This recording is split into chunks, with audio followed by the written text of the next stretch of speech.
বিএনপির ভারপ্রাপ্ত চেয়ারম্যান তারেক রহমানের নির্দেশনায় মেহেন্দিগঞ্জের চর এককরিয়া ইউনিয়নে ইফতার এবং দোয়া মাহফিলের আয়োজন করা হয়েছে।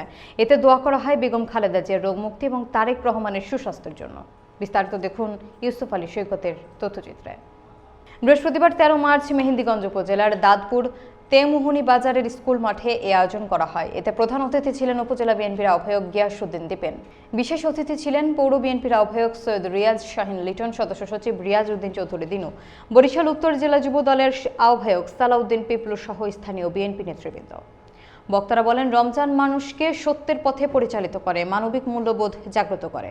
দরিদ্র ও অসহায় মানুষের পাশে দাঁড়ানো একটা ইবাদত। তারা আরও জানান, বিএনপি জনগণের কল্যাণে কাজ করেছে এবং তারেক রহমানের রাষ্ট্র সংস্কারের 31 দফা বাস্তবায়নের মাধ্যমে ভবিষ্যতেও জনগণের পাশে থাকবে। অনুষ্ঠানে দলীয় নেতাকর্মী সহ কয়েক হাজার মানুষের উপস্থিতি ছিল।